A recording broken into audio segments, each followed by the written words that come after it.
My 22 female sister Leah, 25, unexpectedly had a loss a week ago.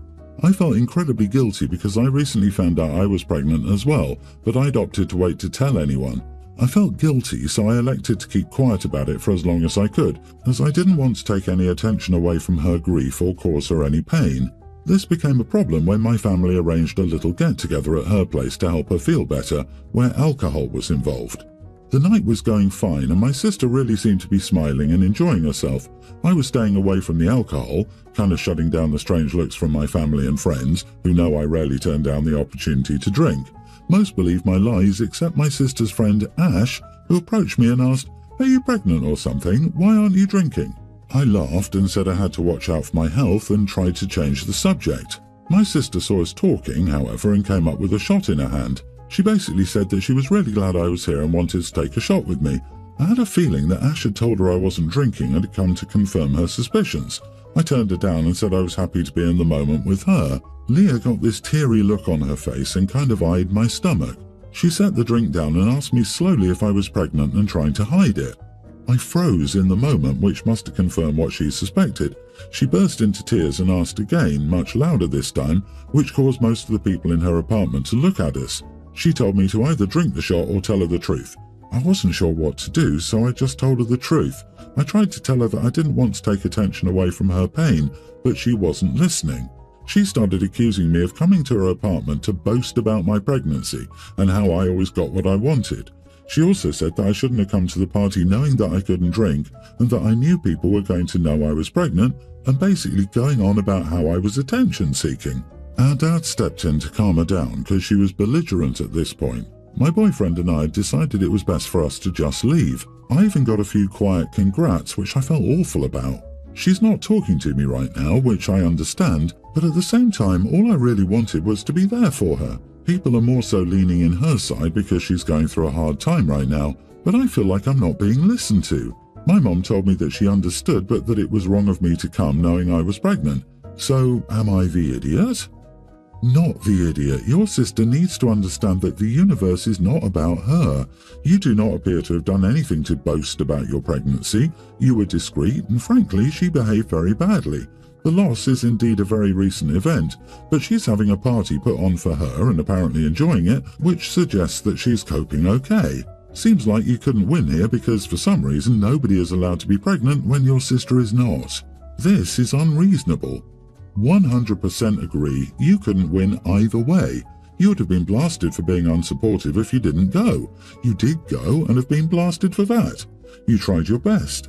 Tip for the future. If asked why you aren't drinking, tell people you have a bad tooth or an ear infection and you're taking antibiotics. If they say, "Oh, one won't hurt," laugh and say, "Yeah, I made that mistake once before. Never again." For added realism, look up how some antibiotics interact with alcohol and claim those symptoms. This is such an easy alternative that I don't understand why people don't do it. Because sometimes you just don't think about it on the spot. I came up with every excuse on the planet, absolutely dumb ones, such as, "SO is driving, so I want to be sympathetic," or just avoided people who I knew would ask me why I wasn't drinking. When I no longer needed an excuse, that's when I was like, wait, I could have just told you I'm on antibiotics. Why didn't I use that? It's obvious. However, Ash sounds like a nasty little crap stirrer. You never ask someone if they're pregnant in the company of someone who's having a loss or not. Opie didn't need to come up with an excuse on the spot. She knew exactly the situation she was going into. You are the idiot. Hear me out. Something in this story reeks of you wanting people to find out you were pregnant without saying it out loud to them. Why couldn't you have just held a glass the whole night, pretended to drink, or have ginger ale or another bevy that looked like the real thing? You clearly say they expected you to drink. You knew they were going to ask you why you weren't drinking. You should have either not come or have prepared a plausible lie. Honestly, I feel like you wanted them to find out.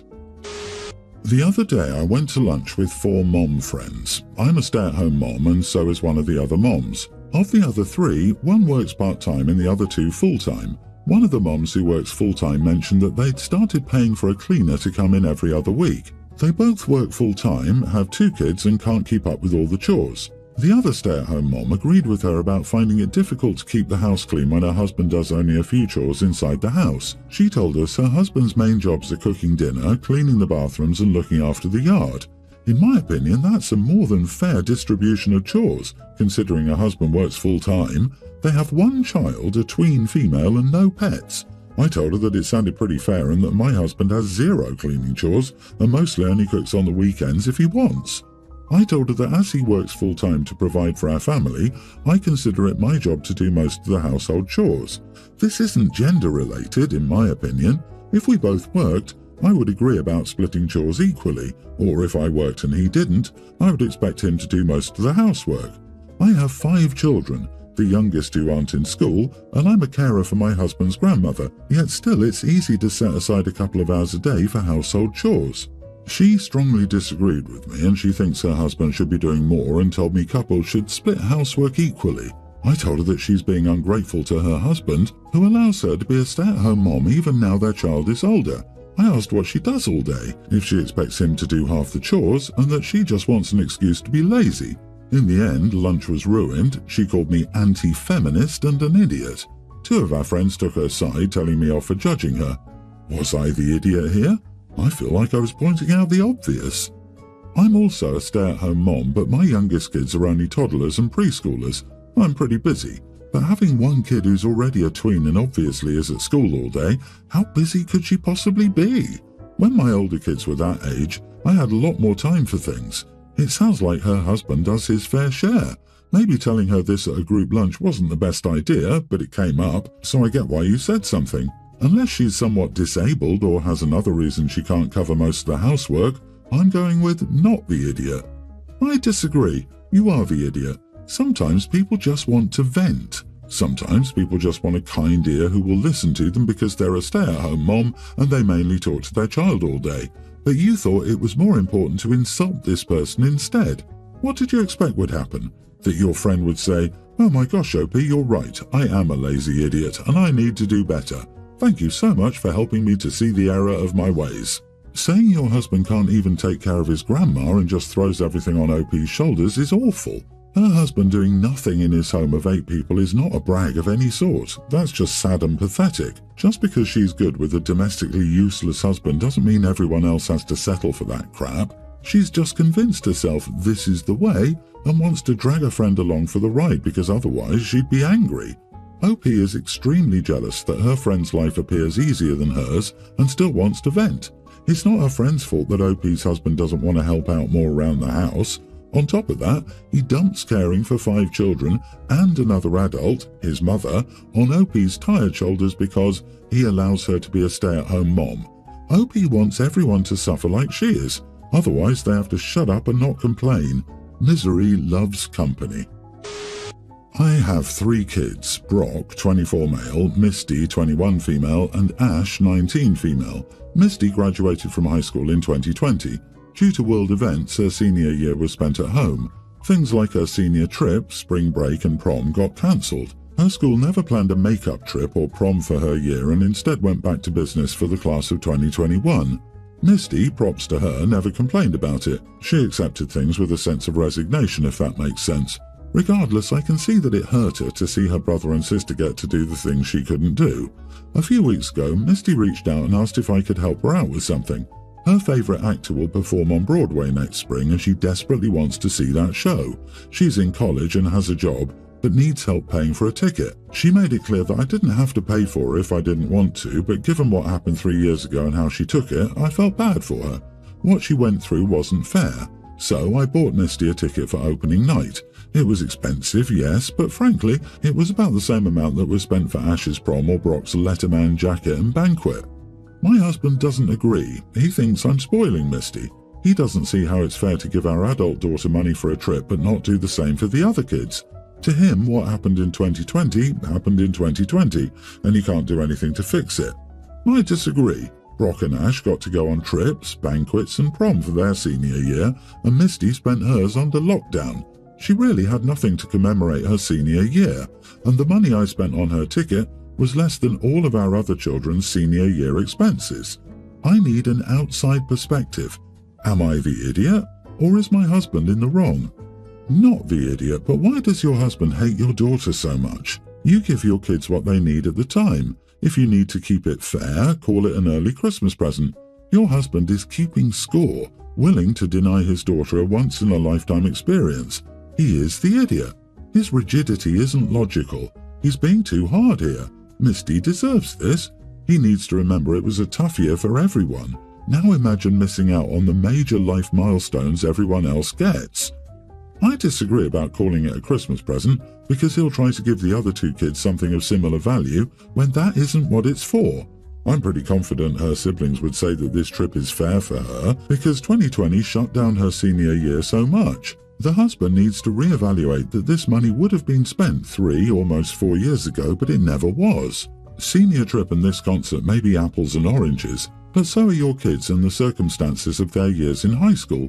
Instead of spending her money first and then asking you for rent, she prioritized adult responsibilities. She only then reached out for help getting some fun experiences she wants, deserves, and probably very much needs after a stressful transition from high school to college. Yes, 2020 is over, and nothing will change that, but there's nothing wrong with telling her that you're proud of how she's handled it and handing over money you'd budgeted for her high school senior expenses. I hope she enjoys the show. I, 35 male, yelled at my wife, 32, after she took my son's phone after he got a B on his report card. My son and my wife get home before I do. Today was the last day of his grading cycle and he got all A's except for 1 B. He takes school seriously, and I wouldn't even punish him for a C or an F if it was a one-time thing. It's Friday, so he's usually on his Xbox with his friends. When I asked my wife where he was, she told me she grounded him for getting a B on his report card. At first, I thought she was joking because I couldn't fathom being that strict on him. When I asked her where he really was, she looked confused. When I realized she was serious, I told him to give him his phone back. I told him she would not punish him for any reason, even if it was justified. She told me that was stupid and she should have equal say. This might make me an idiot, but I laughed at her response and told her that that was the dumbest thing I heard. I told her just because she's his new stepmother doesn't mean she gets an equal say in punishment, especially if she's going to punish him wrongfully. She told me a B is nothing to be proud of. I told her that's subjective and I doubt he is proud of it. She called me an idiot for not letting her be a mom. I think I should mention that me and his mom are still friends and talk to each other, so her wanting to be his mom isn't realistic. Am I the idiot in all of this? Not the idiot times 2. He has a mother and a father, you. His stepmother is your wife and not his mother. She must run any proposed punishments by you. Punishment for a B is entirely out of line. This looks more like a power play than any reasonable expectation for a child. Be watchful for other, more subtle signs of abuse. I was a little shocked when you said that she's never allowed to punish him, but then you revealed that she's a step-parent, so that makes sense. Even if she's right, she's not, and B is nothing to be proud of, it's definitely not something to be punished for. She does know her B's from her D's, right? Oh, also, if this is about you not letting her be a mom, she had to have known this when she got together with you, so that's on her too. Grounding someone for a B is ridiculous. Grounding your brand new stepson for a grade, for goodness sake, without discussing it with the parent is even more ridiculous. Asserting she has an equal say in discipline to you is concerning. Assuming she's a mom to a kid who already has a mom is, well, a red flag. Not the idiot for defending your son, but you are for subjecting him to your wife. I guarantee that this is just the tip of the iceberg. My husband, 38, has 2 children, female and male tweens from a previous relationship. We also have 2 kids together, a male toddler and an infant daughter. My husband and I started our relationship 6 years ago and we moved in pretty quickly. A year after our relationship, his ex moved to Bali to start a business. The kids were supposed to be with us for 6 months and they go to Bali to live with their mother. Unfortunately, the kids could never go to Bali due to her financial circumstances. Initially, the kids had difficulty adjusting to me and being away from their mom. My husband did activities with them without me to make them adjust better to the change. This really helped my stepson adjust better, but my stepdaughter was still having a hard time. I started to take her with me to get our hair and nails done. After our spa day together, we usually go to a bakery for lunch. Then we just go shopping, get takeout and end the day with a movie night. She really enjoyed our time together and changed and became more comfortable with me. My husband's ex temporarily came back 2 weeks ago. My stepdaughter had this dark pink nail polish on. and her mother was unhappy. To keep it short, she not so nicely asked me to stop the spa weekends or else. I told my stepdaughter that we unfortunately can't do our spa weekends anymore, but that I'd still take her to the bakery for lunch, just not doing our hair and nails anymore. She was, of course, very upset, but she'll probably get over it. My husband is the one who's extremely angry. I tried to talk to him and explain that I was just following their mom's lead. As a parent, he should understand why I'm not doing the spa day with her. Am I the idiot? You are the idiot. Your husband has legal custody of your stepdaughter. He is the person you discuss things with. Also, he is the person who his ex should be talking to about their daughter. Don't talk to the ex. If she asks you to do or not do something, direct her to talk to the kid's father. You are not part of their co-parenting discussions. You discuss things with your husband before you change the status quo. Her mom bailed on this kid. She can't come swinging in for a few days here and there and dictate how you spend your time with your stepdaughter. Seriously, you can be respectful of her place and the fact that this is her asserting herself because she feels guilty and worried that her daughter will love you more than her. But when she leaves, back to the spa you go. That's a really nice tradition. By the way, your husband should be very direct with his ex and keep you out of it. The mother is an idiot. She probably saw how happy it was making her daughter and wanted it to stop so OP could be the bad guy again, but she abandoned her kids. Take the girl to the spa days. If the mother doesn't like it, she can keep her jealous and petty butt in the States or take the children to Bali. If your husband has your back, keep doing what you are doing.